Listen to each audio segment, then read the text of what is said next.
Hello, and welcome to Guys Dealings with Feelings, a show dedicated to helping men find true happiness. We use our experiences as men and real tools that we've used and continue to use for our mental and emotional strength. I'm here with my good friend Jason. He's a licensed therapist of over 18 years and a strong background in trauma and recovery. My own path has been profoundly shaped by the tragic loss of my son and the work that it's taken to rebuild my life. Together, we share what we've learned and the ways we've implemented them into our lives and hopes of helping other men find true happiness.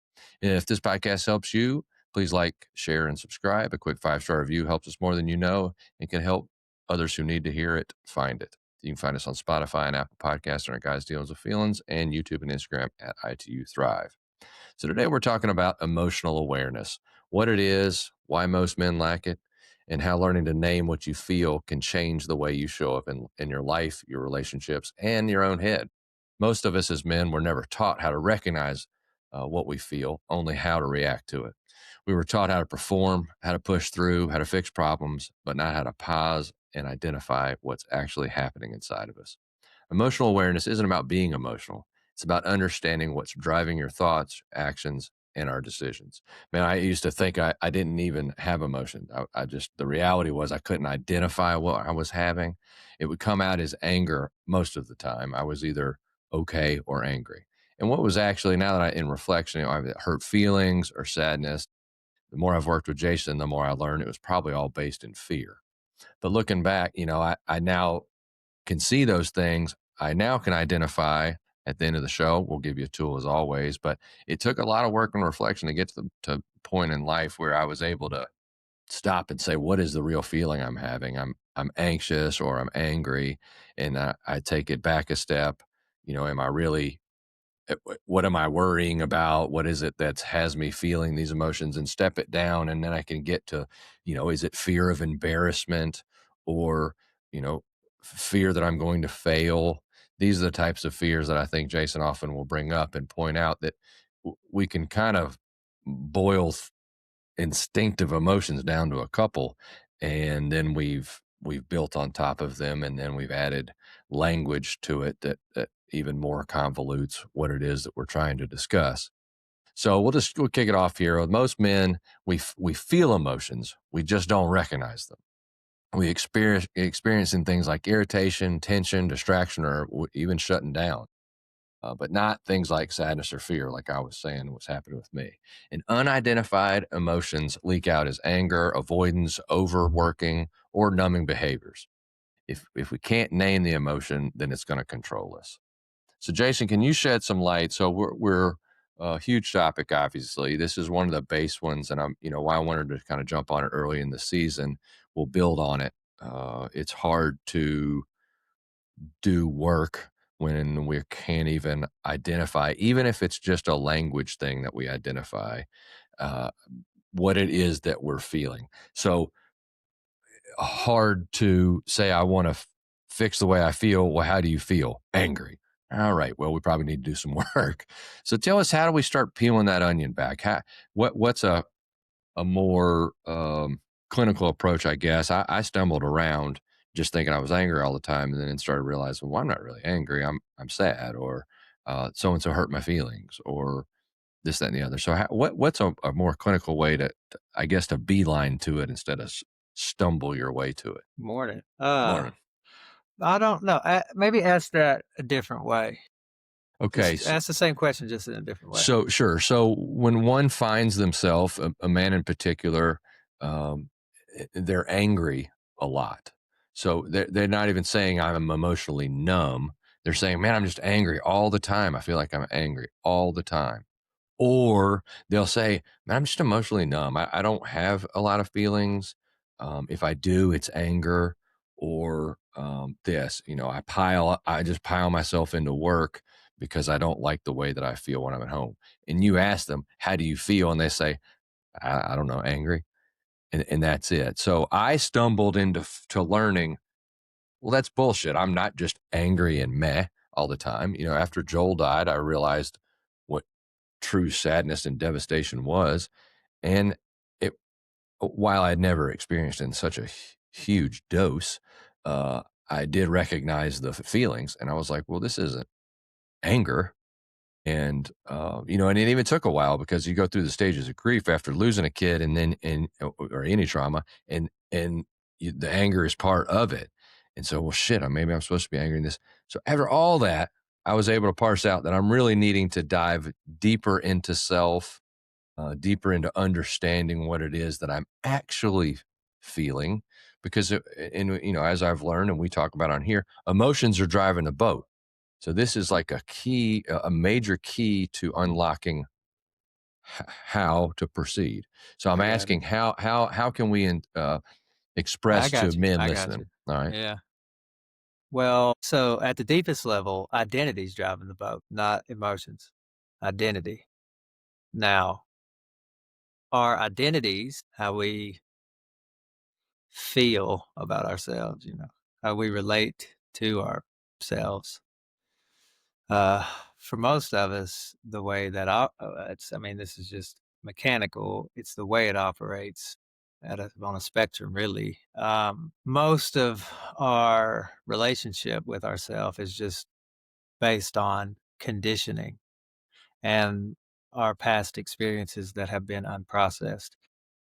That is, at the deepest level, that's how we sort of define ourselves, right? So it really identity drives behavior. Um, because, like, just take the two examples that you're describing, like a person that says, I'm angry all the time, right? Meaning I'm irritated with life. I don't have patience. I'm frustrated by it all, maybe. That is directly that whole process, that whole dynamic is related to a lack of awareness around what we're feeling. So that constant irritability is related to unprocessed material from the past. And another way of saying that, it's related to our lack of awareness around what's happening in here, right? So we don't know how to even identify what it is that's contributing to the agitation, right? So an easy answer to your question would be like, what's the quickest route, for a deeper understanding around the subject? It would be familiar, getting familiar with the nervous system, getting familiar with that, Is that another s way to say experience the feeling more? When I say experience it, I mean yes. actually slow down and be with it. And to common man that, uh, simmer the fuck down and just sit there for a second and realize what are you actually feeling? What are the root? What do you think? What is your brain telling the root of that feeling is? Is that more? Is that a thing? Well, your brain will be giving you an interpretation of the external. Like, the agitation is related to how something's being interpreted. So the agitation relies in a chronic habit of misperceiving the world and other people. That's actually what's happening for us. It's a chronic process of misperceiving what's going on, Okay. And right? so then, Projecting, filling in the blanks, assuming. so the emotions have been built on the beliefs that have been created in us from the beginning of our existence. So we begin, and then we begin piling up these beliefs, like we talk about, based on circumstances and mom ignoring us in the kitchen. And then as an adult, a circumstance arises, we continue to misinterpretate how I should react to it, or misinterpretate what the actual circumstance means to me. What Yeah, let me yes, and yeah. Yes, and let me yeah, like you said, the subject is so, It's deep. In the uh next section, we're going to talk about awareness. But if I don't know how to even ID it, you know what I'm saying? So I'm trying to I cross understand. that off as we walk Well, I across the can bridge. let me say it simple. Um, when I go and I'm teaching emotional, or like having conversations about emotional intelligence, right? One of the first um, subjects, one of the first sections is will be titled self-awareness. Okay. And again, it's a phrase we'll use real It's a common phrase, right? But when I go in and I'm given the workshop, the first question I ask people is, okay, well, what are you going to be aware of then? Like, what do you refer to when you refer to yourself? You see what I'm saying? So, most people are going to refer to their experiences, their preferences, their roles, right? Their the conditions, right, of their life. Okay, you know, but we're more than that, right? We're we're infinitely more. And to clarify, when you say that, so I think I know what you're saying, but um, uh, an example of that would be, Aaron, who are you? And I'm, especially for work, doing an exercise like you're talking about, and you say, well, who are you? It's a hard worker and disciplined. And I'm describing what I learned as a child is hard work and discipline. Is that an accurate statement? Is that what you mean when you say that? Like Well, let that's me who say I've it even learned to more. be Let me to say it even ID. more. So, when you get into the systems on this planet that are aimed at helping anybody find peace and a sense of empowerment during this human life, okay? At the deepest level, there are actual practices that will involve, during the meditative process, asking the question, who am I? But it's actually technical. It's not meant to be answered conceptually. It's meant to arise out of that, theoretically, that open space internally. The truth of who we are sort of arises out of that internal space, right? So at the deepest level, that question, who am I? It actually, like, in some cultures, when a person is involved in like spiritual work, and like say they dedicate their whole life to awakening and to God and to truth, they dedicate their whole life, they leave society, they go, and that's what they're doing, right? Well, at first they'll be taught certain practices, and when they master those practices, depending on the lineage they're studying under, when they master those practices, then they'll be introduced to the deeper practices called self-inquiry. They're like the deepest practices on the planet. They come out of a system called Advaita Vedanta, uh, out of the Indian subcontinent. In my experience, it's the deepest spiritual waters on the planet, really, and I don't mean that anyway. So when I go in and I'm having discussions about emotional intelligence and we start with self-awareness, again, I'm working to ground this for people. So I say, well, to simplify it, I say, well, okay, what we're actually working to be aware of is thoughts and sensations, thoughts and feelings, right? So don't worry about the self part. That's one of the deepest, that is the deepest journey for us as human beings. Who are we? What's going on here? Don't worry about it. Just learn to become more familiar with how your mind works. That's where I would encourage people to start, just by sitting down and closing their eyes and starting to pay attention. Right. So yeah, slow down, and I didn't like what is really going on, and that how much of everything we do in life is that not the case? We just slow down a little bit, we could do better. All right. So to move on, so emotional awareness is the gap between a trigger, so a circumstance, and a reaction. So without awareness, and so often so many of us are reacting, we're not responding. So without awareness, the pattern is automatic, the trigger, the circumstance, and then we have a reaction. We respond, and then we have this regret that goes with our response. And then it builds, and the next layer is built, and we do it again, and the shit just keeps getting deeper. When we add awareness, the circumstance/trigger arises. We say or stop and give ourselves a minute, 60 seconds, and we are aware with what is occurring. Then we have a response, not a reaction. So now I'm responding. I've actually studied for this test. And I'm not just saying C. I say, no, let me go through the four answers. And it looks like B maybe would be the best answer here. Emotional awareness is going to give us space, and that space gives us control. When we first say it, and I'll repeat this, when we first say we can control our emotion, we can control how we feel, we can be happy even in circumstances that normally we would think we wouldn't be happy in. You can't control your feelings and this, that, and the other. And here we go. Emotional awareness gives us the space, and that space gives us the control. And, could you give us some wisdom around that, and how being aware of what it is we're experiencing can actually give us some control? Yeah, sure, sure, sure. I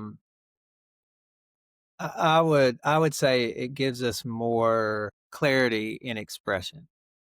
So we can walk through the life cycle of something. And so when I hear the word reaction, what comes to mind is how we unskillfully express something. The energy and the power of what's happening in our bodies exceeds our capacity to hold it, and it comes out sideways. That's how I relate to reactivity, right? So reactivity is related to history, right? And that's related to how the body is operating and how we're interpreting things in the environment. So, response, I I just think of that the same. I think of that being synonymous with healthy expression because you're still expressing something, right? Right? It's just expressed more skillfully, more relationally oriented. As if you studied for the test Yeah, as if it's more than just about you. or at that moment. Yeah, yeah, yeah, exactly. Yeah, exactly. But if you're reacting, then it's about more than that moment, right? And there's history there, And right? the So history is there either way, but when we're responding, we can identify the history versus the actual, and then a if you response need to, is more appropriate, right? most of the time, if we can pause and do it skillfully enough, I mean, oftentimes we'll just let it go, uh, because we'll notice that we're not really seeing it right, or it doesn't matter. It's like doesn't really matter. So think about the life cycle of that. All right, so here's something: a person's walking down the street, and all of a sudden they're now they're agitated. Now that could mean they experience something, a conversation with somebody or something like that, or they could just be walking down the sidewalk and the past rises up, and now there's an agitation, right? Well, the agitation is the reaction, and so I just want again, I want to. The person's just walking down the sidewalk, and so what's being reacted to is a thought, something in the imagination, right? So that's all energy. It's electricity. You see, it's impulses in the nervous system. But what has happened to all of us really is the way that life affects us is it makes us less conscious of impulses coming from through the nervous system. So the nervous system being the brain, the spinal cord, and then all the nerves that run out to every part of the body. What happens is that signal, that those electrical impulses that are coming from the body, you could say, being interpreted from the environment, they're getting misinterpreted by the brain. They're getting misinterpreted. So what the past does to us is it makes us less sensitive to, and less we have less capacity for what the body is picking up on, the electrical impulses that are coming up from the body. We're not familiar with them. We're not connected to the body. We don't it actually sort of it's scary to us. There's not a capacity for us to actually feel on a deeper level. Most of us feel on a much more shallow level than we realize. And it shows up in everybody being in their head all the time. Yeah, and the chain reaction that causes lends itself to getting upset, internally agitated on a thought just walking down the street. And that inability, that lack of awareness, that detachment from what is actually happening. And again, we've talked about it, that we have been conditioned to get where we are. There are external forces driving this. Is not we weren't just it wasn't just our parents that mistaught us. It was our society that's been driving this mo. So Yeah, we've been taught to live from the outside in. right. And it's so that we desire things on the outside. And when we desire them, what we do, we spend our hard time and labor to earn what it is that can buy that external thing. And so But the those desires, well, I think it's, I, I would put it this way. The and that natural muddies up. desires that we have towards connection and safety, these natural impulses or instincts have been perverted and diverted into the environment. So there's a deep instinctual energetic energy in the system that affects how we live life and move around in life that is oriented towards connection and safety. When we're disconnected from that, it can be manipulated. And so then we're consistently looking to the environment, whether it be approval or a candy bar or a bottle or whatever it is, we're looking to the external to satisfy that energy, that drive for safety and connection. Now here's the deepest part of it. Always what we're looking for is really just being present with what we're experiencing and not judging what we're experiencing, allowing what we're experiencing to be the way that it is, not asking why, not resisting it, just actually just feeling and being with what we're experiencing. Uh, but that's Yeah, the most difficult thing for us to do. I think maybe what I was trying to say to clear that up is that I think it's a side of we're dealing with the side effect that comes with what our society is conditioning us to do and the reasons why it's conditioning us to do it. The side effect of that is we become so disconnected that we're just handling these triggers that are coming as we're just reacting, and we're not even reacting consciously. To your point of walking down the sidewalk, it's an internal reaction that's because of a misperception of what's occurring, and it's a misperception of our imagination. It's not even occurring. It's our imagination that's drawn something up.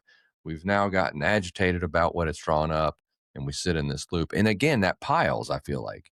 And as that piles up, we've got this big pile of emotional baggage inside of us, and then we react externally to circumstances as they arise in our work and our relationships and anything we're trying to do. Here we are, and it's this core something that seems pretty simple. Like, God damn, all I got to do is slow down and ID what's happening. Yeah, that's right.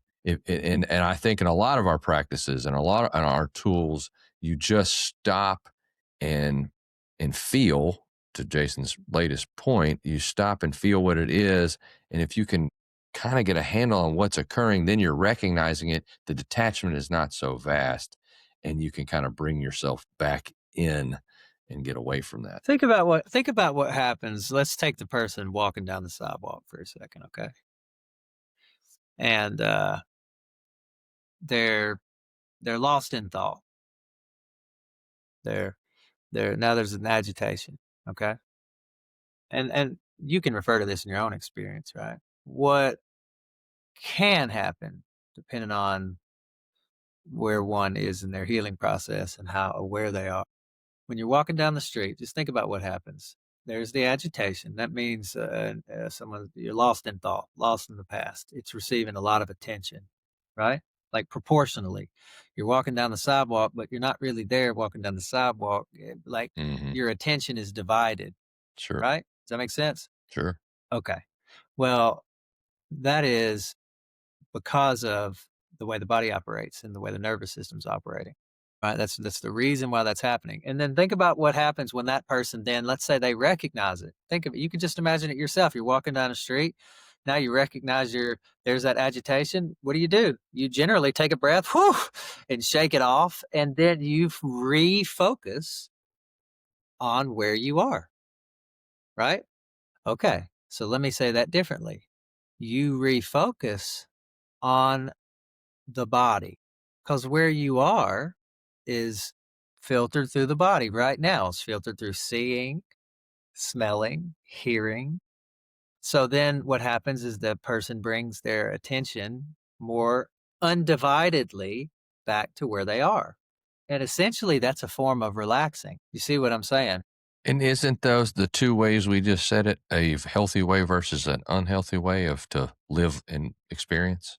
If Because you if just one experienced it and it kind of went through if you. And one is interested in peace and a lack of fear and confidence and wisdom and clarity and relational skills and intimacy and being better at sex and then they'll learn how to be more fully in the body. They'll learn what it means to catch being lost in thought and bring their attention back into their body. It changes your whole life, and it's a progressive process. It's a progressive process of getting out of the head, into the heart, into the body. It's a progressive process, but that is that's the direction that anyone changes their life. yeah, and I think that both of them are progressive as we stack Yeah. negative baggage, emotional baggage inside us that we don't process. It's a process. Like Well, it that's the progresses and gets definition worse. of yeah, that's the definition of reactivity. So what's happened, the person that's walking down the street and is just lost in thought and there's no awareness of what's happening, eventually that process will exhaust itself out. And then they'll just sort of be back whatever on the sidewalk going into the store they're going into, right? Won't even really would just sort of seem like it's how the way things work. Yeah, it's just what it is, They might not even really imagine that it doesn't have to be that way, that they can be so aware that anytime that starts to happen, they can just let that process go and be right back into their life and out of that agitation, right? Uh, Most of us are radically unaware of how much power we have to do that. We're radically unaware, Um, Yeah, I agree. I think that anybody that we and it goes back to that point, you can control how you feel. It's not necessarily that you're the puppet master controlling it. It's what Jason's point, you understand what it is that's occurring. It goes through you, you experience it, it leaves you, you just keep on rolling. You're having a healthy experience journey. When you're not, you have the experience, you don't, you're like, oh God, oh, that's all. And you just live in your head and you're there and it just continues to pile up and Out of the progress. flow of life Uh, consistently, yeah. And then life consistently. does come up, like your spouse or whoever says something to you, and you have this crazy reaction that in hindsight, you're like, why the fuck did I react like that? I didn't even give a shit what she was talking about. It didn't even, now that I'm thinking about it, I don't even care. And I got so angry about that scenario. And it's because of this progression of negative that's piled up of not experiencing it, not understanding it, being so disconnected. So anyway, it's all there, and I think we'll just touch on this because so many of us have experienced a trauma in some form or fashion. But trauma, if you didn't, I think some things that confuse me a little bit when going through this again. So much of my knowledge is based in experience, and then going out and learning about it. Clearly suffered traumatic stuff as a child. And, if we just want to talk about not having a father in the home, he was in another state, uh, that thought it's hard to decipher the kid dying from the other traumatic shit that went on in my life and seeing where it all got fucking broken, I guess is what I'm trying to say. But so again, trauma is not just when your kid dies. It's not just when a parent dies or a spouse dies or something really hard.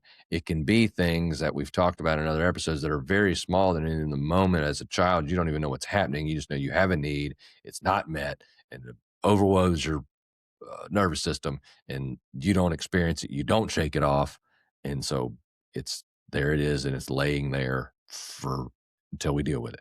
So when we have a big trauma, it definitely can do these things, but so trauma, it reduces our emotions in just a few categories. Expanding emotional language expands emotional regulation. So the more precise we are, the less overwhelming emotions feel to us. So in short, I think I can wrap that up to say, when we do get traumatized, it it puts us in that place where I started out the podcast with, where I was, and I just felt numb and or angry all the time. Uh, okay was my best, and trauma really helps do that. So if you're kind of pedaling through life and everything is seemingly cool, and then something happens, and all of a sudden you're now just blah or pissed off all the time, what has occurred? There's a lot of shit that's occurred, but I think what we're trying to get through here is, if you can say it's more than just stop, and you say it's anger, but let's really kind of see what the body is doing, or Yeah. experiencing, or feeling, or what language we attach to it. And I heard how you kind of defined what most of us would call happiness, but you didn't use the word a minute ago. And it's that type of pinpoint accuracy of identification that I'm trying to get through in this last piece, so that trauma can kind of reduce that Well, let window me down. this might be helpful. Let me just help clarify. Okay. Trauma equals a lack of presence. So the way trauma operates in our lived experience, it operates in our attention always being divided. Just somewhere else, dealing with something, predicting, reliving things.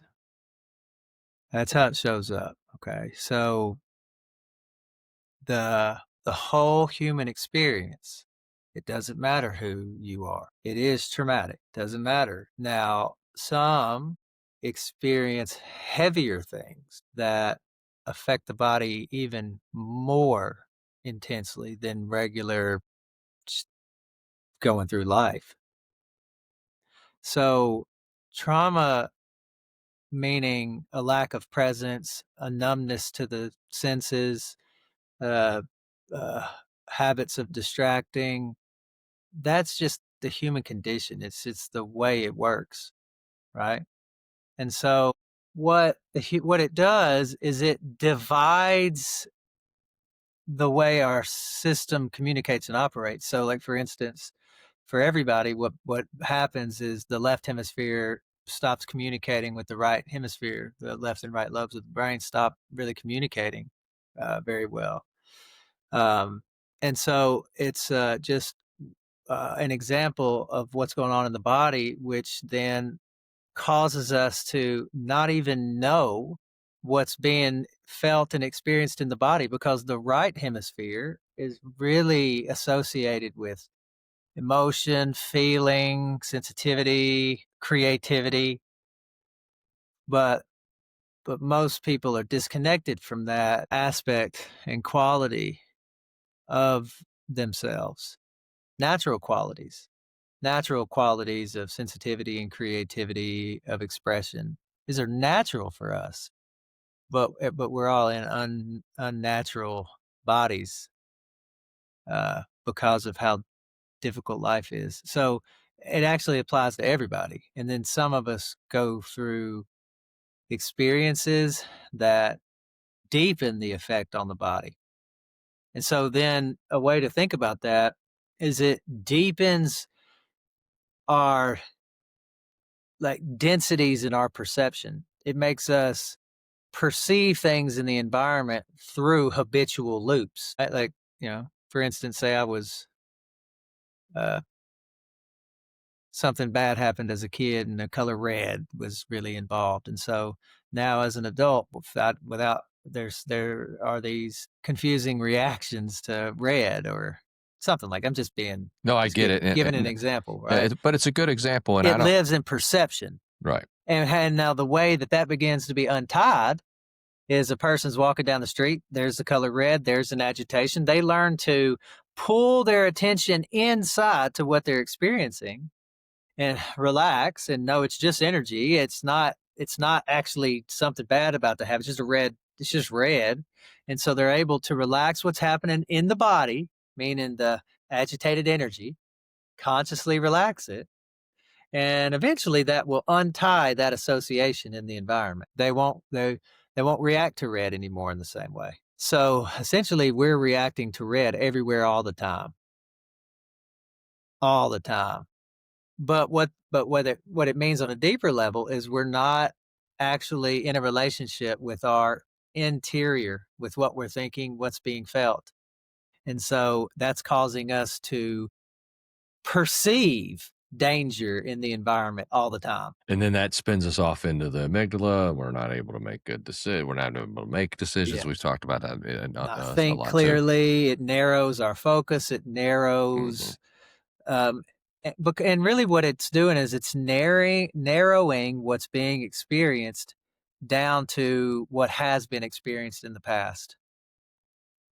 It narrows it down to the past. So we're going to put a tool together that, Jason kind of walked through it.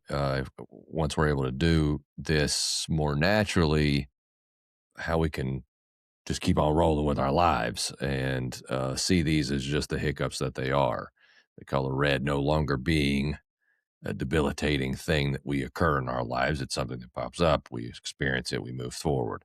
So we're going to call this name it to tame it check-in. So this is, once a day, or, if in a moment you want to get to doing this, again, this is work. This is training.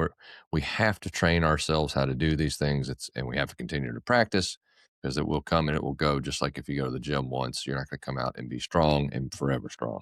So what am I feeling right now? Try to just use one word. Where am I feeling it in my body? Chest, jaw, stomach, shoulders. And then 3, what might this emotion be trying to tell me? Not what it's telling me to do, just what it's pointing to. So no fixing, no solving, just noticing. So to make that real life. And again, we'll put these in the podcast notes. So you'll find this tool, so you don't have to jot it down if you're driving or whatever. So what am I feeling right now? An agitation. Where do I feel it in my body? It's in my chest. What might this emotion be trying to tell me? Instinctively it could be telling you, is there a tiger? But Jason just explained to us what's actually happening and the experience we're actually having. And what happens is it jumps us into amygdala, which is the fear, is where we get into fight, flight, freeze, those reactions that, are very instinctive. And I think we all know them from our learning as a child. So once we bounce to that, here we are, now we're in our exercise. What is this emotion trying to tell me? And, and I think I'd that just be aware, where are you? Is this just a color red? And if so, know that you're okay. Keep on rolling. So we'll put that in. Again, if you use these tools, they're all very similar, and they all slow you down and just ask you to kind of get as present as you can. Get into the now, because now is not all that stuff that's built up that's making this thing sound as bad as it is. Even in a bad scenario, it's compounded by our lived experience. So in closing, most men don't need more motivation. We need more awareness. When you can name what we feel, you stop fighting yourself. You stop reacting blindly. You stop carrying emotional weight you don't even realize you're holding. Emotional awareness is not weakness. It's clarity, and clarity is where change really starts. As always, we really thank you for giving us your time, your most valuable asset. Until next time, stay in the fight. The world is a much better place with you in it.